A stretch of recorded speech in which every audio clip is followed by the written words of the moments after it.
Bonjour à tous, bonjour à toutes, soyez les bienvenus. Je suis très heureux de vous accueillir. Nous sommes en direct avec deux personnalités pour une conférence exceptionnelle. Sachez que vous allez pouvoir nous envoyer vos questions, vos contributions. Il y a une petite bulle à côté de votre écran. Posez vos questions, eh bien n'hésitez pas. On vous attend et régulièrement on viendra vous voir. Alors, thème de la conférence d'aujourd'hui, sportif et coopératif.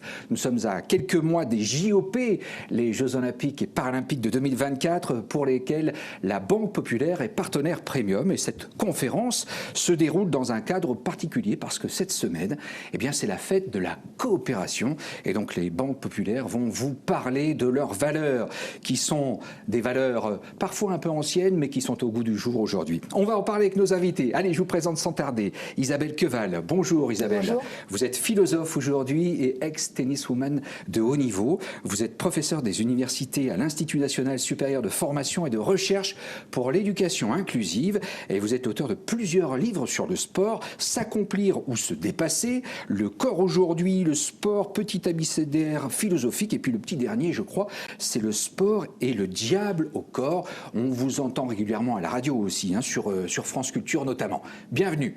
Face à vous, Alain Bernard, célèbre nageur qui ne vous connaît pas. J'allais dire que vous êtes une légende vivante, champion olympique avec un palmarès incroyable. On ne compte plus vos records, vos médailles. Et notamment, si on devait retenir quelques infos sur vous, c'est qu'au JO de Pékin en 2008, vous êtes le premier champion olympique français du 100 mètres nage libre. Et à Londres en 2012, vous remportez l'or en 4 fois 100 mètres nage libre. On est vraiment super heureux de vous avoir tous les deux. J'aimerais d'abord vous demander quelle est votre vision des JOP 2024 et quelles sont vos attentes par rapport à cet événement historique, Isabelle. Alors mes attentes, ça serait que ces JOP, donc Jeux Olympiques et Paralympiques, puissent entrer en résonance avec des questions de société, les questions d'aujourd'hui qui sont posées notamment après le confinement et toutes ces modifications dans nos modes de vie qui sont intervenues. Et puis en résonance aussi avec non seulement la question du sport dans la société, de l'activité physique dans la société, notamment auprès des jeunes, et puis de l'inclusion, c'est-à-dire que avec les Jeux paralympiques, mais pas seulement, avec les Jeux olympiques aussi, la question de l'inclusion doit être posée, et j'espère que ces Jeux puissent donner des pistes d'évolution dans la société pour les années futures. Donc de fortes attentes de votre côté, c'est votre cas, Alain, aussi? Exactement, je pense que c'est une opportunité, une chance unique d'accueillir le monde du sport en France, pas uniquement à Paris, mais dans différentes villes, sur les différents plateaux sportifs qui vont être proposés, sur des tournois. On a pu l'éprouver de manière différente avec Isabelle, mais le sport, ça nous a permis de devenir une meilleure personne que l'on était quand on était jeune, en termes d'éducation, d'épanouissement, d'accomplissement. Et aujourd'hui, dans nos reconversions respectives, eh bien, on porte ces valeurs du sport, et c'est quoi de mieux rêver finalement que d'accueillir le monde du sport pour faire en sorte qu'il y ait cet héritage, que l'on puisse bouger des lignes dans la société, se rendre compte qu'une société bien plus sportive est une société en meilleure forme, meilleure santé physique, plus bienveillante et respectueuse de son environnement. Donc voilà, c'est à travers ça que l'on va essayer d'apporter nos contributions à travers cet échange aujourd'hui. On va parler des valeurs, des vertus du sport, et on va donner la parole pour débuter à la philosophe que vous êtes, Isabelle, pour poser le cadre, en quelque sorte, le contexte de ce débat, de cette conférence. Vous pouvez nous rappeler quel est le prisme pour voir cet événement planétaire ? Alors, quand on évoque et quand on invoque les valeurs du sport, on suppose souvent qu'elles sont intrinsèques au sport et que le sport les porte en lui, quelles que soient les époques, quelles que soient les cultures, quelles que soient les évolutions de la société. En réalité, ces valeurs sont nées avec le sport dans un moment bien particulier, qui est le début du 19e siècle, lorsque la réforme des collèges anglais, par un dénommé Thomas Arnold dans la ville de Rugby, suppose qu'on va introduire dans ces activités ludiques que sont d'abord le rugby et le football rugby, puis football, des valeurs précisément pour former des jeunes et leur permettre de devenir les futurs leaders de la société. Et ce sont donc des valeurs notamment bourgeoises, puisque cette classe bourgeoise est en plein essor à l'époque, autour de 1828-1830. Ces valeurs, ce sont le fair play, la compétition, la solidarité, la capacité à avoir un leadership sur un groupe et à respecter des règles. Et donc à partir de là, évidemment, on construit un sport qui va être basé sur une forme de méritocratie qu'il va incarner dans une société par ailleurs qui développe des valeurs démocratiques, en Angleterre d'abord, puis évidemment dans l'ensemble de l'Europe et aux États-Unis. Et donc le sport finalement vient épouser ces valeurs démocratiques qu'on connaît encore aujourd'hui, c'est-à-dire la transparence des règles, la transparence de l'état de droit, l'égalité des chances, puisqu'il y a une égalité des chances qui est mise en scène derrière la ligne de départ, et ce fameux ascenseur social, à savoir que celui qui gagne le mérite grâce à son travail, à ses efforts. Et donc, encore aujourd'hui, finalement, on fait porter au sport ces valeurs-là, d'autant plus que dans la société par ailleurs, ces valeurs démocratiques sont parfois mises en défaut. Le respect des règles, l'égalité des chances, l'ascenseur social, parfois connaissent des ratés. Donc ces valeurs-là, en réalité, ont été insufflées dans ces jeux et dans ces sports. Et ce que je voudrais dire, c'est que on peut encore aujourd'hui insuffler dans cette activité qui connaît une telle spectacularisation et une telle médiatisation des valeurs, et je serais tentée de dire les valeurs qu'on souhaite. Elles ne sont pas attachés au sport de manière définitive, absolue, intrinsèque. En réalité, on peut faire dire au sport beaucoup de choses. On peut dire aussi que c'est une machine à faire penser, de par ses fonctionnements, de par sa visibilité, de par sa simplicité aussi de compréhension. Et on a vu au cours du XXe siècle que beaucoup d'idéologies en réalité s'étaient emparées du sport, le fascisme, le communisme, pour finalement lui faire signifier un petit peu ce que les États souhaitent. Donc le sens au fond de ce que je voudrais dire à propos de ces valeurs, c'est que on doit en réalité travailler à continuer d'insuffler au travers du sport les valeurs que l'on souhaite pour la société que l'on souhaite. Voilà.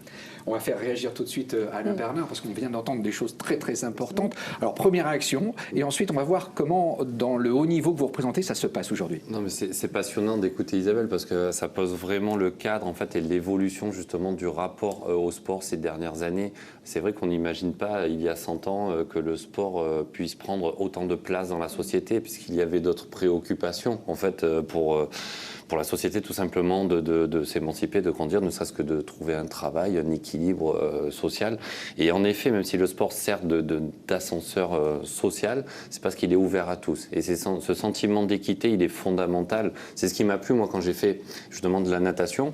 Et là où je voudrais rebondir, sans forcément prêcher uniquement pour ma paroisse, mais c'est que la natation, c'est le seul sport obligatoire à l'école. Et ça fait vraiment partie de ma reconversion. On en reviendra tout à l'heure. Sur le fait qu'apprendre à nager, c'est quelque chose de fondamental. Donc moi, j'ai eu la chance d'habiter entre un stade et une piscine. J'ai choisi de la natation, ou c'est la natation qui m'a choisi, je ne saurais pas le dire, mais parce que j'ai aimé ce sentiment d'équité en fait. Les conditions sont les mêmes pour tout le monde dans un bassin, l'eau est à la même température, on n'est pas soumis à un jugement humain, et c'est le premier qui touche qui gagne. Et finalement, moi qui étais très timide, réservé, introverti quand j'étais gamin, le sport, ça m'a permis de grandir, de m'émanciper, parce que je me suis posé des questions, parce que j'ai travaillé dur et je n'ai pas été récompensé tout de suite, donc il a fallu que je travaille encore plus pour me fixer des objectifs toujours plus fous jusqu'à ces Jeux Olympiques en 2008 pour moi. Et les Jeux Olympiques, c'est notre Coupe du Monde de foot pour tous les sports amateurs, que sont en ligne de mire, bien sûr, l'athlétisme, la natation, l'escrime, le judo. Et c'est passionnant parce que c'est extrêmement fédérateur aussi. Néanmoins, voilà, il faut des modèles assez plus jeunes qui commencent à faire du sport, qui puissent s'inspirer de leurs modèles et des champions, comme j'ai pu le faire à mon époque, pour avoir ce sport de masse et au fil des années, tendre vers le haut niveau et l'excellence. Et tout cela, ça s'organise, il ne faut pas l'oublier, grâce à l'engagement bénévole au sein des associations sportives, des associations de loi 1901 qui portent bien leur nom aussi parce qu'il y a eu très peu d'évolution aussi sur le modèle économique et finalement toute la place que prend le sport aujourd'hui et les risques que doivent prendre les sportifs de haut niveau pour concilier un entraînement très rigoureux, très conséquent et parfois sans modèle économique, c'est une prise de risque considérable qui voit parfois dans certains sports, comme en natation aussi, voir un exode finalement outre-Atlantique où des athlètes vont s'entraîner à l'étranger pour bénéficier d'un aménagement scolaire post-baccalauréat. Donc on a malgré tout un excellent maillage territorial d'infrastructures qui permettent d'accueillir des jeunes et de plus en plus de jeunes en situation de handicap, ça on va en parler aussi, pour qu'ils puissent eux aussi s'inclure dans la société. Mais on a vu que le sport a permis de faire changer le cours de l'histoire, comme l'a très bien rappelé Isabelle. Donc en tout cas c'est génial et moi je prends ça dans ma reconversion un peu comme une mission. Le sport, ça m'a permis de devenir celui dont je rêvais toujours d'être. Et aujourd'hui, j'ai la chance de l'être, de rencontrer énormément de personnes, de personnalités, de faire passer des messages et d'être un petit peu cet ambassadeur de ces valeurs du sport. Alors, vous parlez des valeurs, vous parlez de l'esprit d'amateurisme au sens noble du terme, vous parlez aussi des bénévoles, mais comment ça se passe aujourd'hui au haut niveau? On a l'impression quand même qu'on perd un peu le sens premier, non, quand on est athlète en compétition avec de forts enjeux. Exactement, il y a des enjeux qui sont très forts, et ce qui est là où c'est très compliqué quand on est engagé dans une tâche du matin au soir, presque 50 semaines par an, 6 jours sur 7, on a du mal à prendre de la hauteur, de prendre du recul sur ce que l'on fait, et on se fait des montagnes de la moindre contre-performance que l'on peut avoir. Mais c'est dans ces retranchements que l'on va apprendre aussi à connaître nos propres forces et faiblesses. Donc il faut être capable d'avoir des éducateurs, des médiateurs, des structures qui soient capables de temporiser un petit peu tout ça pour tendre vers l'excellence. Mais il ne faut pas y tendre à tout prix. Voilà, il y a de l'éthique aussi à respecter. Je pense que le dopage en fait partie. C'est un sujet sensible, mais moi qui m'a toujours... ça m'a toujours dépassé parce que ça dépend aussi de notre éducation, de là où on vient. Et quand on voit dans les sports où il y a de plus en plus d'enjeux, parfois financiers, eh bien, il y a de plus en plus d'enjeux de risques de dopage. Et vous avez été confronté à ça? On vous a proposé? On vous a incité? On ne m'a pas proposé, mais j'en ai entendu parler. Et autour de moi, il y a eu des cas à l'échelle mondiale, pas à l'échelle nationale. Mais voilà, c'est quelque chose sur lequel il faut rester alerte. Il faut savoir qu'on est malgré tout extrêmement bien sensibilisé quand on est sportif de haut niveau. On sait ce que l'on doit prendre, ce que l'on ne doit pas prendre comme médicament. Et ça fait partie des règles du jeu à respecter. Voilà. Mais c'est un peu comme le jeu du voleur et du policier qui lui court après. Il y a toujours un temps d'avance pour l'un par rapport à l'autre. Mais en tout cas, il faut que l'on porte ces valeurs, que l'on fasse respecter les règles. C'est comme ça qu'une société se porte mieux. Il y a déjà pas mal de questions qui nous arrivent via le chat, donc merci beaucoup. N'hésitez pas de votre côté, posez vos questions. C'est une petite bulle qui se trouve à droite ou à gauche de votre écran. L'exemplarité, voici la question qui nous parvient. L'exemplarité est-elle toujours un vrai moteur dans la société d'aujourd'hui? Isabelle, on peut essayer de répondre à cette question rapidement? Oui, alors déjà, tout dépend ce qu'on entend par exemplarité et s'il y a une confusion ou une porosité entre l'exemple et le modèle. Parce que de fait, l'omniprésence du sport, notamment du sport de haut niveau dans les médias, dans la société, sa spectacularisation fait que les sportifs, en particulier les champions, sont évidemment sur le devant de la scène pour finalement ce qui constitue le récit, c'est-à-dire il y a une sorte d'héroïsation du champion sportif qui forcément influe sur la société, sur le regard du public et sur le regard des jeunes notamment. Voilà, donc la confusion entre le modèle et l'exemple, c'est que le modèle, il est là de fait, parce qu'on les voit, il y a une narration autour de leur existence et puis de leurs faits et gestes, notamment dans les sports les plus médiatisés, les plus professionnalisés, avec des très forts enjeux et qu'on connaît bien, au premier rang sans doute le football. Et puis après, il y a cette notion d'exemple qui évidemment a une connotation davantage morale, c'est-à-dire c'est là de fait, mais est-ce que c'est ce qu'il faudrait faire? Voilà. Et il y a effectivement, je pense, une mission du sport, une mission des champions, de pouvoir faire coïncider ces deux statuts, c'est-à-dire d'être à la fois des modèles et des exemples de par leur action, leur comportement et notamment cette articulation du jeu autour de la règle. On reviendra vers vous, bien sûr, avec d'autres questions et d'autres commentaires. On va maintenant évoquer un peu plus en détail les valeurs qui sont propres au modèle coopératif. Vous savez que les banques populaires sont organisées de manière très très particulière et les clients, en quelque sorte, sont des sociétaires propriétaires de la banque, des valeurs de partage. Et l'année prochaine, le calendrier 2024 des banques populaires sera rythmé par les Jeux olympiques et paralympiques. Janvier, février, mars, rythmé par des valeurs qui sont solidarité, cohésion, confiance. Voilà, on va commencer par évoquer ce premier trimestre 2024. Solidarité, cohésion, confiance. Qu'est-ce que ça évoque pour vous? On parlait d'inclusion. Là, on est au cœur du sujet. Alors la solidarité, c'est déjà celle qu'on peut rencontrer dans les sports d'équipe, mais aussi dans les clubs sportifs, mais aussi intergénérationnel. Alain parlait tout à l'heure du bénévolat et de ce rôle crucial que jouent au sein des clubs les éducateurs, les bénévoles, puis les professeurs d'EPS dans les établissements scolaires, où là, effectivement, ces valeurs de solidarité, d'aide aux plus faibles, aux plus petits, aux moins doués sont absolument, évidemment, capitales. Et puis, il y a cet aspect de la solidarité, évidemment, qui est articulé sur l'inclusion, c'est-à-dire qu'effectivement, le sport olympique et paralympique se signale par cette capacité à rendre visibles dans la société des actions d'inclusion auprès des personnes en situation de handicap, auprès des accidentés de la vie, auprès de différentes vulnérabilités qui peuvent et doivent trouver au sein de l'activité sportive une réelle place. Il y a une appellation très importante, hein. Jeux olympiques et paralympiques, JOP 2024. Ça, vous y tenez beaucoup, Alain. Bien sûr, on y tient et je pense que le COJO est très attentif justement sur cette sémantique.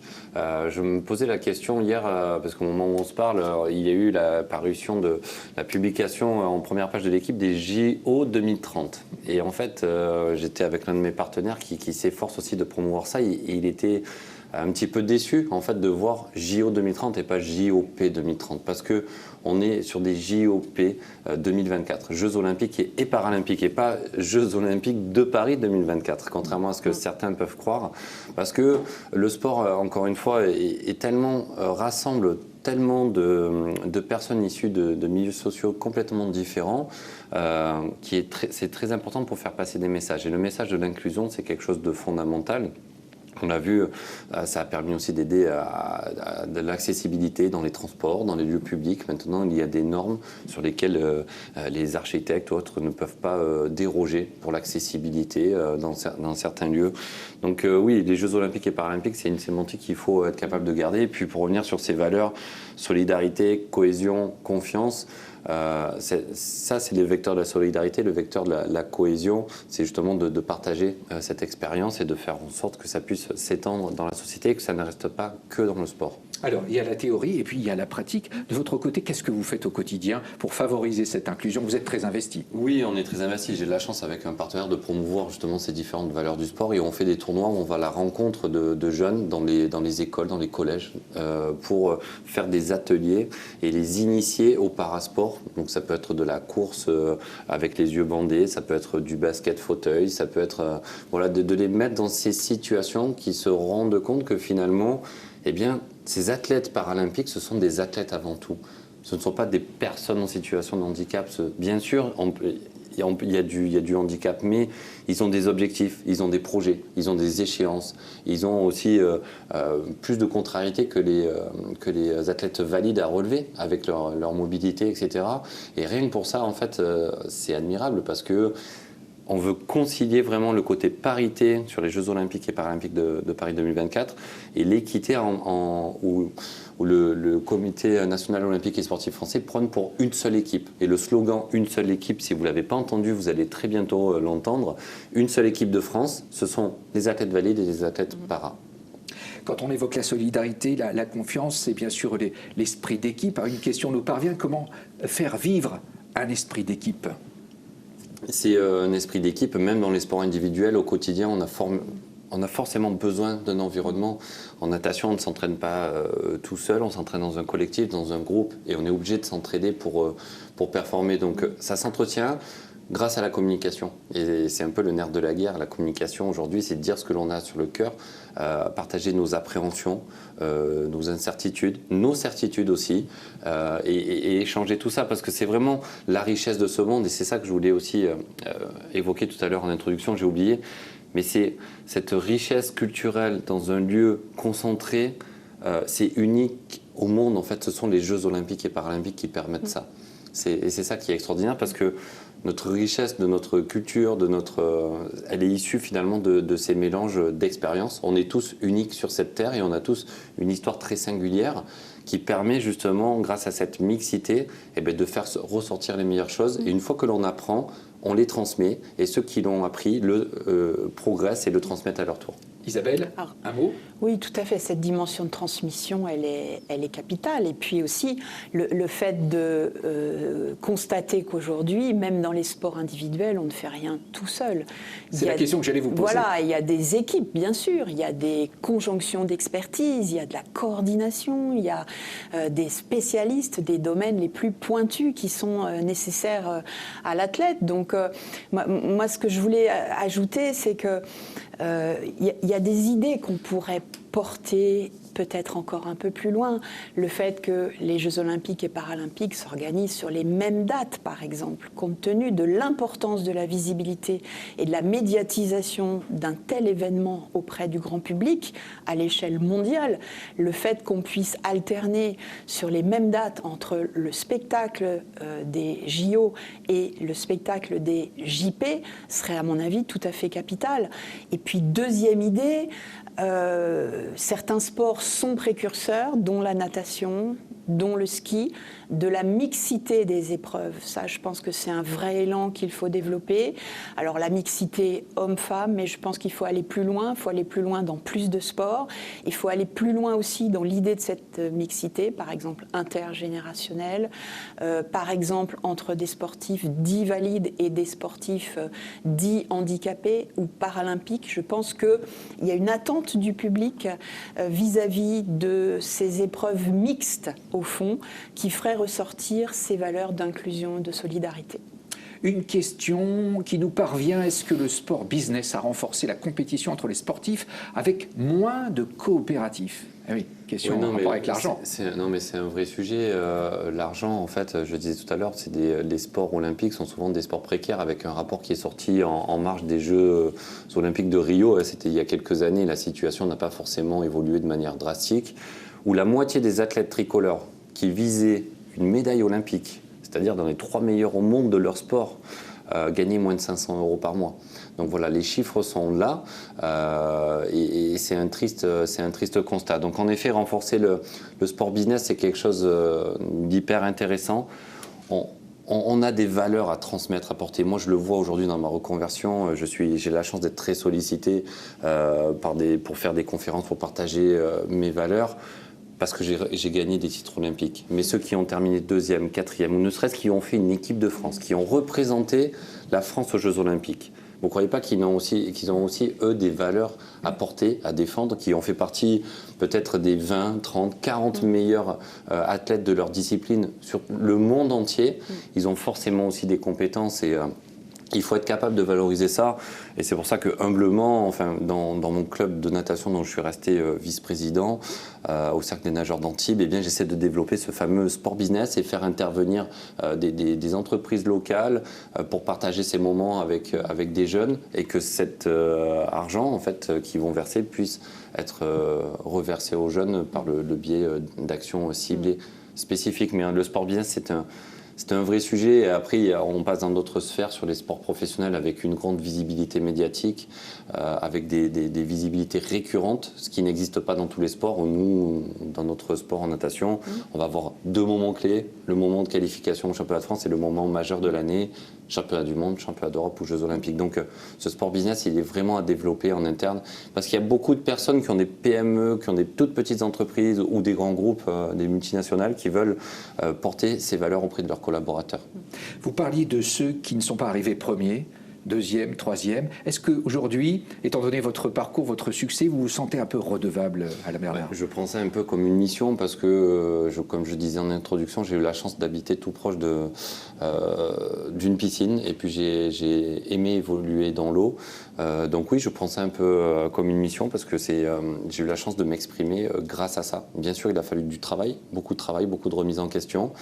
Mais ce n'est pas une contrainte le travail quand les objectifs, au plus les objectifs sont élevés, au plus on est capable de s'engager dans son projet.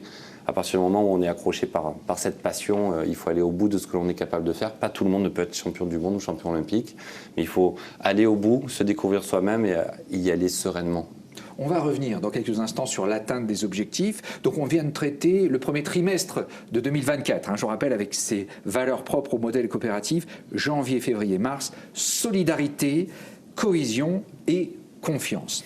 Nous allons donc maintenant aborder le printemps 2024 qui s'annonce. Ce sera avril, mai, juin, avec 3 valeurs importantes: persévérance, écoute et soutien. Là, on rejoint peut-être l'atteinte des objectifs, on rejoint aussi le rôle de l'équipe, du collectif et de l'entraîneur notamment, mais est-ce que la philosophe que vous êtes, peut-être Isabelle, peut nous éclairer sur ces 3 valeurs: persévérance, écoute, soutien? La persévérance, c'est la clé, parce qu'une carrière de sportif et de sportif de haut niveau, a fortiori, suppose des efforts dans la durée. Voilà. Et ces efforts ne sont pas toujours récompensés. Je pense qu'Alain pourrait en parler bien mieux que moi. Ils ne sont pas toujours récompensés, pourtant il faut recommencer. Pourtant le lendemain matin, il faut y retourner, que ce soit le stade, que ce soit le bassin, que ce soit n'importe quel espace de cet effort. Il y a beaucoup de douleurs aussi, dont on ne parle pas forcément souvent ou pas forcément dans le grand public. Cette douleur de l'effort, cette douleur de la blessure, cette douleur du recommencement qui fait partie de la vie quotidienne du sportif de haut niveau, au-delà bien sûr du plaisir de la victoire, du plaisir de l'accomplissement et de la réussite. Et donc cette persévérance, c'est évidemment la clé. Voilà. Je dis souvent, l'effort appelle le dépassement de l'effort. Voilà. Donc il y a effectivement là une sorte de cercle vertueux où on fait cet apprentissage, le sportif fait cet apprentissage que même après un échec, il faut recommencer. Alain, vous avez connu ça, vous parlez beaucoup de résilience. Bien sûr, la résilience, qui plus est dans un environnement où on évolue, où on ne voit pas beaucoup de paysages, on ne peut pas communiquer, on ne peut pas écouter de la musique, on développe ce fameux discours interne et cette petite voix, on l'a tous entendu, que l'on fasse du sport ou pas, en disant est-ce que je le fais correctement, est-ce que je vais arriver à atteindre mes objectifs, oui je suis le plus fort, oui je suis le meilleur, ou non je ne vaux rien, non je suis bon à rien.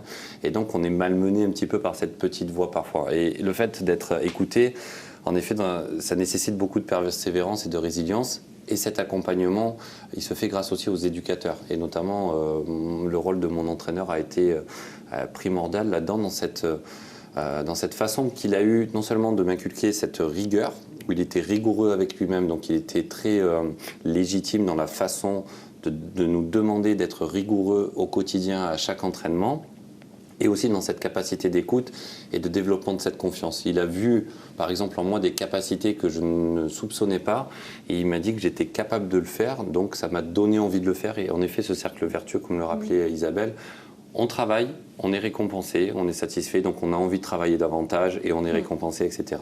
Parce que, et c'est là où la frontière elle est mince avec le cercle vicieux où on travaille et on n'a pas le résultat escompté, donc on a un petit peu moins envie de travailler, etc. Donc cette écoute et cet accompagnement, il est fondamental. Ce n'est pas une science exacte, le sport. Et pourtant, j'adore la science exacte. Je suis assez cartésien, j'ai besoin de comprendre ce que je fais, comment je le fais et où est-ce que je dois aller. Et pourtant, on a toujours cette appréhension du futur. On se raccroche souvent au passé, aux souvenirs, parce qu'on a le souvenir des sensations, des odeurs, de l'ambiance, de l'atmosphère, etc. Et le futur, on appréhende tous d'une manière différente le futur, parce que cet inconnu, ça ne nous rassure pas. On marche parfois un petit peu à tâtons. Mais c'est ça peut-être que l'on aime quand on fait du sport et du sport de haut niveau, c'est d'aller essayer de développer ses compétences et d'y voir de plus en plus clair dans notre parcours et dans notre progression, quel que soit notre domaine finalement. Alors, en fait, il y a un intérêt presque contradictoire entre ce qu'attend le public, la glorieuse incertitude du sport, et ce que recherche le sportif au quotidien, c'est-à-dire la réduire, cette incertitude, absolument, pour justement évoluer dans un quotidien un peu automatisé, un peu systématisé, qui donne des certitudes, qui donne de la confiance, où les choses sont répétées. Avec des repères. Avec des repères, oui. Beaucoup de questions nous parviennent. Par exemple, celle-ci, comment avez-vous vécu les développements de la préparation mentale dans les entraînements? Isabelle, vous vous rappelez de vos entraînements de tennis women? C'était important ce genre de préparation mentale ou pas Alors du tout? à l'époque, pas du tout. La préparation mentale était laissée un petit peu, on va dire, au don de chacun ou de chacune d'être finalement fort ou forte dans certaines circonstances ou pas. Voilà, il y avait une espèce de fatum, on était doué ou pas pour vivre des moments importants, comme on dit en tennis, les points importants. Et je dirais que l'aspect préparation mentale est quand même relativement récent au regard de la sophistication de tous les autres aspects. On a encore tendance, souvent, à mon avis trop souvent, à considérer qu'il y a des gens qui sont doués et forts pour les moments importants et d'autres pas du tout. Et puis finalement, c'est comme ça. Et les moyens de renforcer, les moyens de travailler son mental sont, je trouve, pour beaucoup de sportifs encore laissés un petit peu à l'arrière-plan. On a en tennis, évidemment, le modèle suprême de cette préparation-là, qui est Novak Djokovic, puisque lui, il travaille son mental comme si c'était un muscle, avec des choses qui sont spécifiques, qui sont quotidiennes. Et voilà, je pense qu'il y a quand même du retard encore, bien que ce soit venu un petit peu maintenant dans les mœurs, mais il y a encore du retard sur cet aspect préparation mentale. Et du côté des nageurs, comment ça s'est passé pour vous? C'est pareil, c'est une arrivée tardive. Moi, je me suis rendu compte à partir du moment où j'ai commencé à travailler avec un préparateur mental sur des choses qui dépassaient notre environnement sportif, parce que j'avais vraiment une relation de confiance avec mon entraîneur. Et dans l'après-carrière, que finalement, mon meilleur préparateur mental, c'était mon entraîneur. Donc finalement, et je pense qu'il n'y a pas assez de formation là-dessus dans le cadre des formations des entraîneurs. Donc il y a un vrai axe de développement, parce que l'on voit arriver beaucoup de préparateurs mentaux avec plus ou moins de légitimité. Il faut y aller avec prudence, et encore une fois, ce qui est fascinant dans le travail avec un préparateur mental, c'est qu'il va nous montrer que l'on a les clés en nous. Et ça, c'est extraordinaire, en fait, quand on réalise ça. Mais seulement, on est tellement parfois confus qu'on a du mal à trouver ces clés. Donc, c'est important de faire appel à quelqu'un d'extérieur. Il faut que ce soit quelqu'un de confiance, qui ne soit pas intéressé. Oui, et qui ne devienne pas gourou. Et qui ne devienne pas gourou pour autant, même si... Finalement, le sport, c'est aussi le reflet de la société. Il y a de tout dans le sport. On l'a vu, il y a eu des dérapages de violences sexuelles, d'emprise sur des athlètes. Voilà, il y a un peu le reflet de tout. Et il faut être alerte là-dessus. On a la chance d'avoir un super maillage territorial qui permet de faire ressortir justement ces signaux. Donc oui, la préparation mentale, c'est exceptionnel et c'est fondamental. Et ça permet à la fois de faire des miracles, mais il ne faut pas l'idéaliser pour autant. On va s'adapter aux questions qui nous arrivent. On va bouleverser un tout petit peu le cours du conducteur qu'on avait prévu, parce qu'il y a beaucoup de questions. Tenez, celle-ci, un amateur de sport, s'il veut progresser, doit-il se fixer des limites pour ne pas tomber dans l'addictologie? C'est vrai qu'on voit ceux qui se mettent à faire du running et qui courent tous les jours, qui se lèvent à 4 h du matin, qui ne peuvent pas s'en passer. Je suis admirable de ça, parce que j'en ai tellement bavé avant que je pense que ça ne m'arrivera jamais. Mais parce que je l'ai vécu, voilà, mais parce qu'il y avait un objectif derrière. Oui, je pense qu'il faut se fixer des limites. Il faut parce qu'il faut que ce soit compatible avec sa vie de famille. C'est un épanouissement global. On ne peut pas être épanoui qu'avec un seul domaine dans la vie. Et le sport en fait partie. C'est un tout. Il faut être bien dans sa tête, dans son corps, avec sa famille, ses amis, ses proches, pour être performant dans le sport et inversement. Oui, donc c'est la recherche de l'équilibre. Oui, la définition de l'addiction, c'est justement quand une activité ou une consommation aspire tous les aspects de la vie personnelle. Voilà, qu'il n'y a plus qu'une seule focalisation. Et c'est vrai que dans le sport, il y a ce risque-là, d'une certaine manière, parce qu'il y a d'abord une sorte d'addiction physiologique. Quand on fait du sport et quand on fait beaucoup de sport, le sport devient un besoin. Il y a une sensation de manque quand on ne pratique pas, quand on est blessé. Voilà, donc c'est déjà ça un phénomène qui est physiologique, qui est aussi psychologique, neurologique, parce qu'on développe et on produit des hormones qu'on appelle les hormones du bonheur. C'est vrai qu'on le voit notamment dans les épreuves longues, les épreuves de marathon, etc. Donc ce risque est déjà là. Et puis il y a le phénomène de mode. Et c'est vrai qu'on voit des gens, par exemple, déjà adultes, qui se mettent à la course à pied, puis qui se fixent des distances à parcourir, des petites compétitions, 5 km, 10 km. On les retrouve sur des semis ou des marathons, puis sur du trail. On a le sentiment, je disais tout à l'heure, l'effort appelle le dépassement de l'effort, mais que là, pour le coup, on est dans un cercle qui ne s'arrête pas, où les gens font des épreuves de plus en plus dures, en recherchant finalement une espèce d'adrénaline qui, à mon sens, est quand même à questionner, parce que qu'est-ce qu'ils cherchent là comme adrénaline qu'ils n'ont pas dans leur vie personnelle ou professionnelle par ailleurs, hein, c'est là aussi la vraie question. Mais c'est vrai qu'on aime quand même si le sport de haut niveau parfois déborde de cet idéal, mais on aime quand même promouvoir un sport qui procure de l'équilibre et qui repose sur des équilibres. Une autre question, comment vivre le fait d'être blessé et de ne pas pouvoir réaliser son épreuve malgré une longue préparation et pour un objectif que on s'était fixé? Je pense que c'est toujours important à tout stade de la vie, et peu importe notre travail, d'avoir un plan B.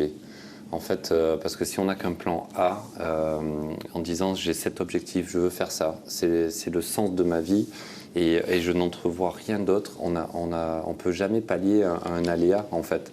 Et donc ça peut être extrêmement destructeur pour non seulement l'athlète, la personne, qu'elle soit athlète ou pas, et tout son environnement.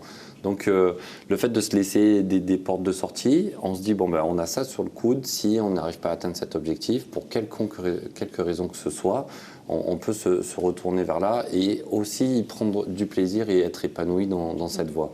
Donc en effet, il faut être capable de prendre son mal en patience quand on se blesse, et c'est pour ça qu'on disait tout à l'heure dans la préparation, il y a une notion de travail dans la performance. Là, je parle de la performance, entraînement au niveau, etc. Il y a du travail et encore du travail. Il y a de la remise en question. Il y a une part de destin et une part de chance dans la performance. Il faut être chanceux de ne pas s'être foulé une cheville sur un escalier, de ne pas être grippé le jour de la compétition qui n'aura lieu qu'un jour. On n'aura pas une deuxième chance pour une finale, que ce soit un championnat de France ou des Jeux Olympiques. Et donc, si on n'a pas de plan B, c'est vrai qu'on peut s'effondrer. Donc voilà ces trois valeurs qui vont rythmer avril, mai et juin 2024. Persévérance, écoute, soutien au regard aussi de ceux qui tombent dans l'addictologie. On l'a vu, c'est important que l'entourage manifeste aussi son interrogation et qu'on garde la liberté critique de vous alerter. Est-ce que votre entourage a joué ce rôle-là d'alerte quand vous alliez trop loin ?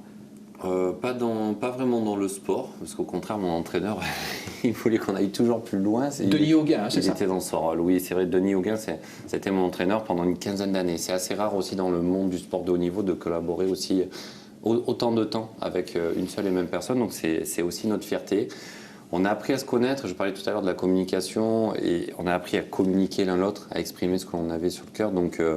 Ouais, cette écoute, elle est fondamentale, et c'est les personnes qui sont proches de nous qui vont nous tirer le bras en disant attention, là tu vas un petit peu loin, mais c'est plus sur la vie d'à côté que dans la vie du sport de haut niveau. Allez, il nous reste une vingtaine de minutes. Je vous rappelle qu'on est ensemble en direct pour cette conférence dans le cadre de la fête de la coopération organisée par les banques populaires, avec des valeurs qui sont liées au sport et notamment aux Jeux Olympiques et Paralympiques de 2024 qu'on attend avec impatience. On va poursuivre notre calendrier et découvrir les valeurs qui jalonneront l'année prochaine. Nous en sommes maintenant à l'été, après avoir vu le printemps, donc juillet, août, septembre. Esprit d'équipe, on en a déjà un petit peu parlé, mais loyauté, participation, ça me fait penser au sens de l'engagement, la loyauté, de la parole donnée. Est-ce que ça existe vraiment dans le sport? Est-ce que ce sont des personnages alignés, comme on dit les sportifs de haut niveau? On peut faire deux réponses à cette question-là. La première, c'est de rappeler que le sport est structuré, on pourrait dire de manière ontologique, sur la règle. Voilà. Il n'y a pas de sport sans règles du jeu et sans règles de fonctionnement. C'est d'ailleurs ce qui distingue le sport, notamment au regard du dopage, de beaucoup d'activités sociales qui ne sont pas structurées de la même manière sur la règle et sur l'égalité des chances. C'est aussi le rôle que joue le sport ou qu'on veut faire jouer au sport de vitrine démocratique et méritocratique qui fait que le dopage sportif est tellement combattu et tellement vilipendé dans les médias au regard de consommations qui peuvent avoir lieu dans d'autres milieux qui sont les milieux du show business, de la politique, etc. Il faut toujours avoir ça en tête, c'est que le lien entre le sport et la règle est un lien structurant. C'est un lien, c'est vraiment la quintessence au fond du sport que ce fonctionnement autour de la règle. Et puis il y a un autre volet de la réponse qui est que le sportif, le champion, le compétiteur est un joueur. Et que pour parvenir au plus haut niveau, il faut toujours être à la limite de la règle, puisque tous les paramètres de la compétition et de la performance sont poussés à leur maximum, y compris ce qu'on peut appeler l'interprétation des règles. On le voit très bien dans le football, il est question parfois de quelques centimètres, d'une simulation.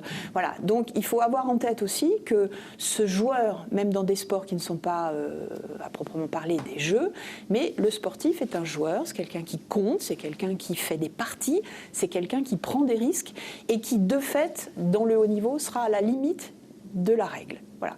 Donc quand on a en tête ces deux aspects au fond de la réponse, on est sur une ligne de crête où on a effectivement d'un côté la règle structurante et d'autre part un possible jeu avec la règle. Loyauté, participation, qu'est-ce que ça évoque pour vous, Alain ? Non, mais sur la règle structurante, justement, ça c'est essentiel, c'est le socle, c'est les valeurs, ça doit être, à mon égard, la colonne vertébrale, finalement, sur laquelle il faut se raccrocher pour soit gravir les échelons, mais gravir les échelons, qu'est-ce que ça veut dire ? Est-ce que ça veut dire être plus fort que les autres à n'importe quel prix, ou être une meilleure version de soi-même, en fait, en respectant ces règles et cette loyauté ? Alors j'ai eu la chance, moi, de côtoyer une institution militaire avec la gendarmerie nationale avant ma reconversion. Donc vous avez été gendarme ? J'ai été gendarme, mais détaché à temps plein pour faire mes entraînements, mes compétitions, et je faisais des campagnes de recrutement et de communication avec la gendarmerie nationale, ce qui me permettait, comme je le disais en introduction, on n'est pas sur un modèle économique viable et stable en fait quand on fait un sport au niveau olympique, notamment la natation. Ça me permettait aussi d'avoir un solde, un revenu tous les mois et surtout une cotisation sociale. Ce qui est loin d'être anodin dans la préparation d'un athlète, au moins sur cette sérénité en disant comment est-ce que je vais payer mes factures, mon loyer à la fin du mois quand même. Voilà, vous avez une forme de visibilité sur quelques mois. Et une forme de sérénité en me disant à quelques mois, à quelques temps, c'est ça qui me sécurise. Et j'ai rencontré au sein de cette institution militaire, le jour de la signature de mon contrat, un général qui m'a époustouflé de simplicité en me disant écoute Alain, moi j'ai commencé en bas de l'échelle il y a un peu plus d'une trentaine d'années et c'était un général 2 étoiles. Donc on ose imaginer aussi au fil de sa carrière cette évolution sociale de responsabilité aussi qu'il a pu avoir. Il a fallu aussi qu'il se donne les moyens de monter sa hiérarchie. Et il ne faut pas que ce soit une ambition à tout prix. Voilà, il y en a qui sont épanouis aussi avec peu de responsabilités, mais qui ont un rôle fondamental à fédérer leurs personnes autour d'eux. Ça se voit dans le sport, ça se voit dans l'entreprise. Il faut des personnes avec des tempéraments, des compétences différentes. Et puis, il faut des personnes qui soient capables de manager justement ces personnes-là pour tendre vers l'excellence et tendre vers l'intérêt de la société en question ou des valeurs du sport. Donc c'est pour ça que je disais, moi cette loyauté, je l'attribue à un sentiment de patriotisme. C'est la fierté de ces trois couleurs, du bleu, du blanc, du rouge, de notre drapeau, de notre identité. Et je me souviens...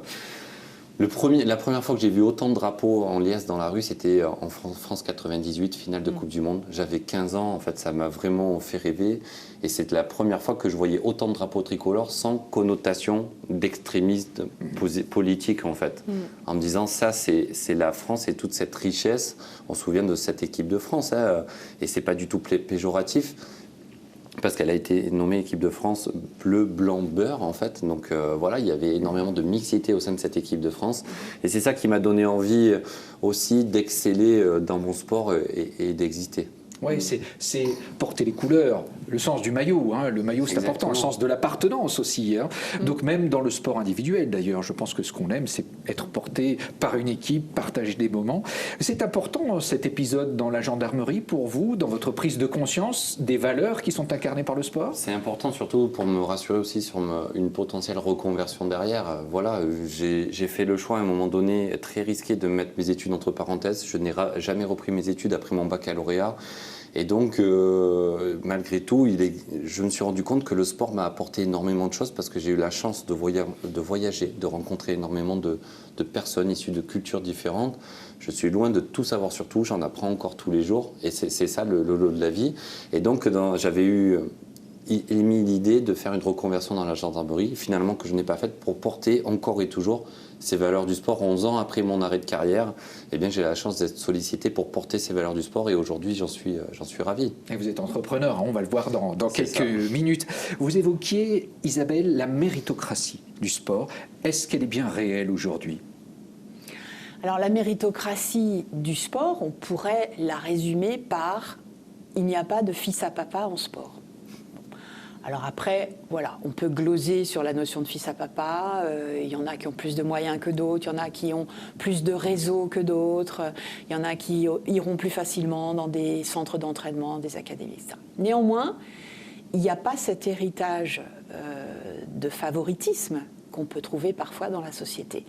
Même si on est le fils de Zidane ou d'un autre, eh bien sur le terrain, il faut faire ses preuves. Voilà. Et donc, cette méritocratie qui est attachée au sport depuis l'origine perdure dans le sport. Voilà. Alors on peut dire tout le monde n'est pas égal derrière la ligne de départ parce qu'il y a des équipes, par exemple en cyclisme, qui ont beaucoup plus de moyens que d'autres, etc. Bon, il y a de l'inégalité partout. Néanmoins, cette idée que c'est sur le terrain que je dois faire mes preuves et que le meilleur gagne au fond, hein, puisque c'est ça l'adage, perdure en sport. Donc il y a cette image, si ce n'est ce fonctionnement méritocratique, qui reste quand même très attaché au sport et qui ont fait une version un peu épurée du fonctionnement démocratique de la société. L'égalité des chances, la réussite méritocratique et la transparence des règles. On va maintenant aborder quelques questions avant d'enchaîner avec la dernière thématique. Voici une question qui nous parvient. Comme le sport à l'école, pensez-vous important que le sport devrait être rendu obligatoire en entreprise pour ceux qui le peuvent, 2 heures par exemple? La place du sport... 2 heures, ça fait beaucoup quand même beaucoup, pour une entreprise de dégager peut-être pas par jour, par semaine ou par mois. Oui, mais il y a des préconisations qui sont faites par l'éducation nationale pour faire 30 minutes d'activité physique aux enfants. Il faut vraiment distinguer aussi le sport et activité physique. Absolument. Je pense. Voilà, dans la sémantique, les gens associent le sport au sport de haut niveau, aux objectifs, au fait qu'on transpire, on a des courbatures, on est essoufflé. Mais en fait, une activité physique, c'est tout aussi important. Il y a des personnes pour qui 30 minutes de marche, c'est un réel défi à faire chaque jour. Et je vous mets au défi, certaines d'entre vous aussi, de faire 30 minutes de marche parce que dans notre société, on prend la voiture, le transport, on se gare le plus proche possible. On va faire 3 fois le tour d'un parking pour se garer le plus proche possible d'un supermarché dans lequel on va marcher 1,5 km. Enfin voilà, il y a des petites choses à changer dans cette activité physique, mais il existe justement une fédération de sport en entreprise qui aide les entreprises à mettre en place des espaces sportifs, des ateliers sportifs et parfois des coachs qui viennent. Et 30 minutes de sport, c'est quand même possible à faire tous les jours. C'est possible. Votre regard sur le sport en entreprise? Alors d'abord, je suis tout à fait d'accord avec la différenciation du sport et de l'activité physique. Le sport, si on reprend la définition stricte, c'est-à-dire celle qui émerge à partir de cet historique du 19e, etc., c'est jeu, formation, institution, c'est-à-dire club ou fédération, et compétition. Bon. Il y a beaucoup d'activités physiques qui ne rentrent évidemment pas dans ce champ. Si je fais du jardinage ou du yoga, ou même si je m'efforce de monter les escaliers dans le métro, je fais de l'activité physique, je ne fais pas du sport, au sens strict. Bon. Mais souvent, dans les médias et dans le grand public, il y a une confusion. Et cette confusion, elle peut être assez pernicieuse, justement, quand on entend la préconisation des 30 minutes d'activité physique à l'école, parce qu'on croit que c'est du sport. En réalité, c'est de l'activité physique. Et du coup, on ne sait pas qui va l'organiser. La plupart du temps, d'ailleurs, ça n'est pas organisé parce que les gens pour le faire ne sont pas suffisamment formés ou pas payés ou pas recrutés. Donc, il y a ce flou qui perdure et qui fait que les 30 minutes d'activité physique à l'école primaire ne sont pas organisées. Et d'autre part, on voit que, là, vous parlez d'un volume de 2 heures en entreprise par semaine, mais 2 heures, c'est ce qu'ont en EPS les élèves de terminale. C'est dérisoire. Comment veut-on développer une nation sportive au sens le plus large, avec ces horaires dérisoires, 4 heures en 6e, 3 heures à partir de la 5e, 2 heures au lycée. Voilà, pour des gens qui sont préadolescents, adolescents, de jeunes adultes. Voilà, donc effectivement, les entreprises, en fonction de leur champ d'activité, introduisent le travailler debout, le travailler sur un vélo d'appartement, le travailler assis sur un ballon de fitness. Et parfois, certaines entreprises commencent chaque journée par une petite séance de sport. Ou le travailler, ou de faire du sport le midi, ou avec le petit footing autour du patron. Bon, il faut toujours se méfier de la réintroduction finalement de ce bénéfice sportif dans la productivité des salariés en entreprise. Donc c'est jamais gratuit. C'est jamais gratuit. Toujours est-il que cette question de la différenciation entre le sport, l'activité physique et l'éducation physique et sportive, c'est une différenciation fondamentale pour savoir qui fait quoi et à qui s'adressent ces activités et qu'est-ce qu'on préconise exactement. Et donc, à chaque fois que j'en ai l'occasion, je m'insurge contre cette saturation de missions qu'on confie à l'EPS. Il faut lutter contre l'obésité, il faut développer l'hygiène et l'entretien de soi, il faut lutter contre la violence, il faut lutter pour l'expression corporelle, il faut développer l'escalade, l'acrobranche. Mais comment fait-on tout ça en 2 heures? Oui, on donne beaucoup trop de missions au sport. Donc on donne beaucoup trop de missions à l'EPS et on croit que avec des injonctions ou des préconisations, on va transformer la société française en une nation sportive. Rapidement, et on passe au dernier mois de l'année 2024. Là-dessus, sur le sport, le sport santé, l'activité physique, voilà. Une société qui se porte bien, ça coûte moins cher à la société. Bien sûr. C'est évident, mais une société qui se porte mal, ça rapporte beaucoup. À une époque où la santé mentale est un tel sujet, en particulier chez les jeunes, on devrait pouvoir vraiment corréler les deux actions. Enfin, voilà. On va parler des jeunes maintenant et on aborde la dernière partie du calendrier 2024 des banques populaires. Je vous le rappelle, en pleine fête de la coopération, nous parlons de valeurs, partage, conviction, collectif. Octobre, novembre, décembre seront placés sous le signe de ces valeurs.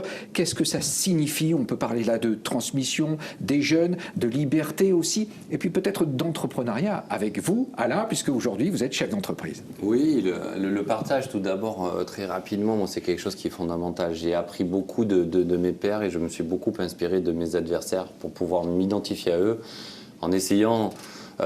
pas de faire comme eux, mais de faire mieux qu'eux, c'est-à-dire de m'inspirer sur leurs techniques, etc. Donc aujourd'hui, pour moi, c'est très important de partager, de transmettre ça pour que chacune et chacun de mes petits stagiaires qui viennent depuis 10 ans sur mes stages de natation, ça fait plus de 2400 enfants que j'ai pu que vous avez reçus plus ou moins former ou croiser le temps d'une semaine de stage à Antibes. Donc c'est une réelle fierté finalement, qui certains ont percé, d'autres pas, mais je suis convaincu qu'ils sont repartis avec des petites billes chez eux dans leur club. Donc ça, c'est quelque chose de fondamental, la transmission. Et puis, il y a un petit peu cet héritage, l'héritage de ma carrière, qu'est-ce que je fais et comment je l'applique aujourd'hui dans ma reconversion. En effet, je suis entrepreneur et j'essaie de mener à bien des outils technologiques dans les bassins pour favoriser l'apprentissage de natation, développer un modèle économique de piscine pour favoriser le maillage territorial et essayer de prendre un petit peu la suite de l'héritage du plan des 1000 piscines des années 70 pour favoriser l'apprentissage de la natation. Avec le coût d'énergie, bien sûr, les collectivités, le premier poste qui leur coûte énormément d'argent, ce sont les piscines publiques. Les piscines publiques sont le deuxième bâtiment le plus énergivore derrière un hôpital et le prix d'entrée est relativement faible au regard du coût que cela incombe aux collectivités. Donc voilà, j'ai appris à parfaire un petit peu cet écosystème toujours dans l'aspect piscine, bassin, parce que c'est là où je me trouve le plus légitime et là où je prends beaucoup de plaisir. Et en effet, l'entrepreneuriat, l'héritage de ça, ça me sert aussi de mener à bien ces tâches, de gérer des objectifs, des échéances, d'avoir cet aspect de résilience, parce que des fois, on a des déconvenus dans l'entrepreneuriat.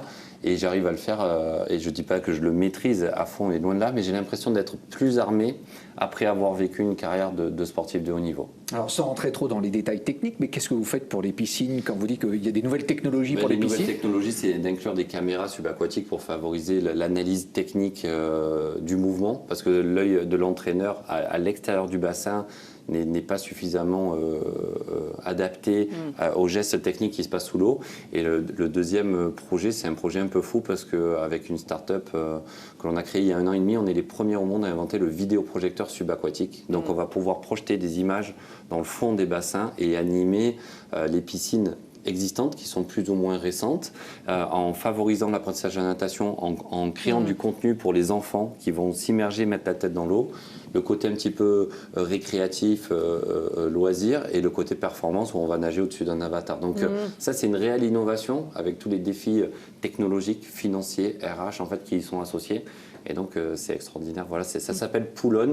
Si vous avez l'occasion, je vous encourage à aller voir à quoi ça ressemble sur Internet. Donc, ça veut dire que vous avez souffert de solitude, vous, dans les bassins, à regarder le carrelage défiler sous vos yeux? Non, mais exactement. Quand on dit qu'on compte les carreaux, les nageurs, c'est exactement ça. Donc, pour pallier à ça, on a trouvé cette solution technique que l'on va déployer, on l'espère, dans les années à venir. Donc, aujourd'hui, vous avez un grand sens de la liberté. En tout cas, c'est quelque chose d'important pour vous. Oui, alors c'est marrant que l'on parle de liberté parce qu'on se sent aussi parfois contraint dans ces objectifs que l'on se fixe quand on fait du sport de haut niveau. Il y a cette contrainte d'être là du lundi matin au samedi soir, 2 fois par jour, 2 fois 2 heures dans l'eau tous les jours. Et donc, on met beaucoup de choses entre parenthèses dans notre vie personnelle. Et quand on trouve une vie normale en sortant de ce sport de haut niveau, eh bien, on a envie de profiter différemment. Il y a une question pour vous justement. Comment conjuguer vie personnelle et performance sportive? Ça tombe vraiment à point nommé. Les sportifs de haut niveau sont très égoïstes. Voilà, j'ai été très égoïste dans ma démarche. Mes parents, mes amis l'ont accepté. Ils ont accepté de moins me voir parce que je passais beaucoup de temps à m'entraîner. Tout ça pour amener une médaille d'or olympique. Voilà, ça vaut tout l'or du monde, cette compréhension. Donc c'est pas évident de partager cette valeur dont on débat. Partager quand on est sportif de haut niveau, c'est assez compliqué. Oui, il y a des moments d'égoïsme. Bon, il y a des moments d'égoïsme, mais c'est un égoïsme au sein aussi d'interaction avec tout un entourage. Voilà, il y a quand même une famille, un entourage qui font équipe. Et ce que je voudrais ajouter à ce que vient de dire Alain, c'est qu'on voit aujourd'hui des entreprises de plus en plus qui s'attachent à repenser le design urbain ou le design des espaces sportifs. Il faut aussi aller dans le sens de repenser le design des espaces scolaires. Voilà, il faut que le corps des enfants trouve une place au sein de l'espace d'apprentissage scolaire, qui ne soit pas que cette place assise 6 à 8 heures par jour qui caractérise trop souvent l'école. Voilà. Oui, il y a des expériences qui se font dans d'autres pays, Absolument. dans le nord de l'Europe par exemple, qui sont pour nous des exemples à suivre à votre avis? Absolument. Ouais. D'autant plus que quand on rentre à l'école pour un enfant de maternelle, tous les premiers apprentissages qui sont clés pour l'intégration scolaire sont des apprentissages corporels. Marcher en rang, ne pas courir, ne pas bouger dans tous les sens, savoir s'habiller. Ces apprentissages corporels et la manière de se, entre guillemets, tenir tranquille conditionne l'intégration scolaire de l'élève. Et parfois, il y a une confusion entre le bon élève et l'élève qui se tient tranquille. C'est terrible. Voilà, il faut que le corps, le développement et l'éducation physique trouvent une place dans le design des écoles qui ressemble encore beaucoup trop souvent aujourd'hui, par manque de moyens, par vétusté, etc., aux écoles des années 1950-1960. Allez. Malgré tout, on a quand même réussi à avoir des résultats sportifs extraordinaires dans ces conditions. Donc, c'est très français aussi de dire que l'herbe est toujours plus verte chez le voisin. Il faut être capable de s'en inspirer. Mais il faut aussi avoir cette dose, je pense, d'optimisme en disant ce que l'on a, c'est quand même beaucoup mieux par rapport à d'autres pays aussi. Et si notre notre pays est aussi convoité, c'est aussi pour ces conditions-là, et on en est fiers. Mais il faut toujours rester alerte mais pas pour à que ce soit l'école. perfectible. Mais Notre école n'est pas trop convoitée en ce Non, moment. non. On a des résultats, surtout Ça, c'est européens, qui sont en Allez, baisse. on peut imaginer qu'elle s'inspire des JO, À tout point des de JOP vue. 2024. Espérons-le. Et des Ouais, valeurs tout à fait. que cet événement incarne. Allez, on va se laisser quelques minutes pour les dernières questions. Le sport n'est-il pas trop lié à la compétition et pas assez à la notion de plaisir ? Oui, mais on peut prendre plaisir à construire un objectif sportif. Donc, oui, c'est vrai que le sport, et notamment le sport de haut niveau, c'est l'exergue même de l'esprit de compétition qu'on va pousser les curseurs les plus loin possible. Et c'est comme ça, malgré tout, que l'on va découvrir aussi des capacités en soi. Isabelle ? Le sportif de haut niveau a aussi une capacité à prendre du plaisir dans la douleur. C'est un autre sujet, mais C'est autre chose. voilà. Ça s'appelle un peu du masochisme. Exactement. Non, mais c'est- Allez, et pour conclure, regardez la dernière question. En un mot, qu'est-ce que vous souhaiteriez faire passer comme message pour les générations futures ?